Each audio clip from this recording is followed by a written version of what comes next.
Visakha steel plant లో ఘోర ప్రమాదం తీవ్ర విషాదాన్ని నింపింది. మెటల్ లిక్విడ్ లాడిల్ బ్లాస్ట్ అయి 8 మంది ప్రాణాలు కోల్పోయారు. లాడిల్ పేలడంతో ఉక్కు ద్రవం లీక్ అయి మంటలు చెలరేగాయి. ఈ ప్రమాదంలో స్పాట్ లోనే 8 మంది మృతి చెందగా మరికొందరు తీవ్రంగా గాయపడ్డారు. ఇద్దరి పరిస్థితి విషమంగా ఉంది. 1500 డిగ్రీల వేడితో స్టీల్ మెటల్ లిక్విడ్ లాడిల్ ద్వారా ఉక్కు ద్రవాన్ని లిఫ్ట్ చేస్తుండగా ఈ ప్రమాదం జరిగినట్టు తెలుస్తోంది. మృతులు అప్పారావు, ప్రభాకర్ రావు, కృష్ణ, రమణ, త్రినాథ్, అప్పలరాజు, కుమార్, భానుకుమార్ గా గుర్తించారు. వీరిలో 5 విశాఖ స్టీల్ ఉద్యోగులు కాగా 3 ఒప్పంద కార్మికులని అధికారులు తెలిపారు. లిక్విడ్ మీద పట్టడంతో కొందరి మృతదేహాలు గుర్తుపట్టలేని విధంగా మారిపోయాయి. అటు గాయపడిన వారిని హిల్స్ హాస్పిటల్లో చికిత్స కొనసాగుతోంది. విశాఖ స్టీల్ ప్లాంట్ ప్రమాదంపై ప్రధాని మోదీ తీవ్ర విచారం వ్యక్తం చేశారు. మృతుల కుటుంబాలకు మోదీ ప్రగాఢ సానుభూతి తెలిపారు. క్షతగాత్రులు త్వరగా కోలుకోవాలని ప్రార్థిస్తున్నట్లు పేర్కొన్నారు. పీఎం నేషనల్ రిలీఫ్ ఫండ్ కింద మృతుల కుటుంబాలకు 2 లక్షలు, క్షతగాత్రులకు 50,000 చొప్పున పరిహారం అందించనున్నట్టు తెలిపారు.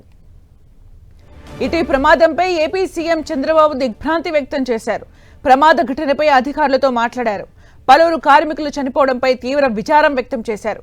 క్షతగాత్రులకు మెరుగైన చికిత్స అందించాలని, అన్ని శాఖల సమన్వయంతో సహాయక చర్యలు చేపట్టాలని ఆదేశించారు.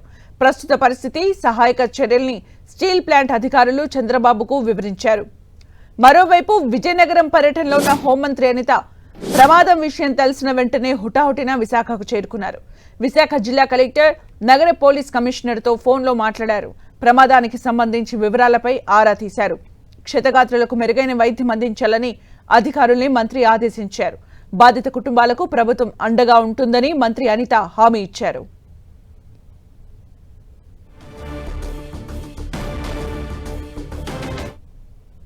చాలా దురదృష్టకరం. ప్లాంట్ ఫుల్ ప్రొడక్షన్గా వెళ్తున్న సమయంలో ఇలాంటి దుర్ఘటన జరగడం చాలా బాధాకరంగా ఉంది.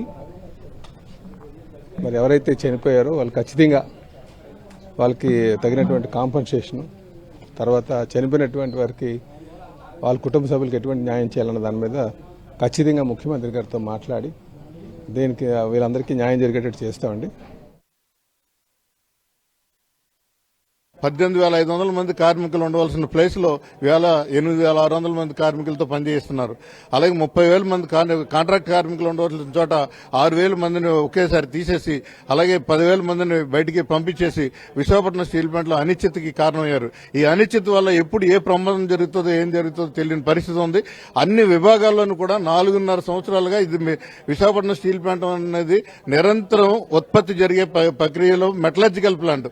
ఈ మెటలర్జికల్ ప్లాంట్ లో పూర్తిగా ఎప్పుడు కూడా మెయింటెనెన్స్ అన్నది జరగాలి. మెయింటెనెన్స్ గాలికి వదిలేశారు. మెయింటెనెన్స్ కు 1 రూపాయి కూడా బడ్జెట్ ఇవ్వట్లా, ఏం చేయట్లా.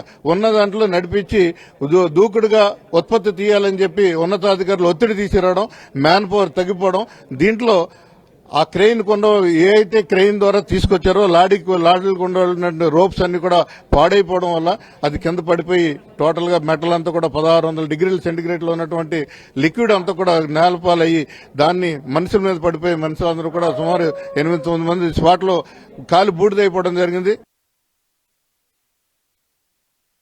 ఈ మెషిన్ పనిచేసేటానికి ఒక్కొక్క మెషిన్ దగ్గర 16 మంది ఎంప్లాయీస్ దగ్గర పనిచేస్తూ ఉంటారు.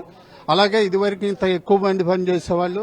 మరి ఈ యొక్క ల్యాడిల్లో మరి ప్రిపరేషన్ అయిన స్టీల్ మెటల్లో మరి సరి అయిన మెటీరియల్స్ కలపకపోవటం మూలంగా, లేకపోతే కల్తీ మెటీరియల్ కలవటం మూలంగా ఇటువంటి సంఘటన జరగటానికి ఆస్కారం ఉంది.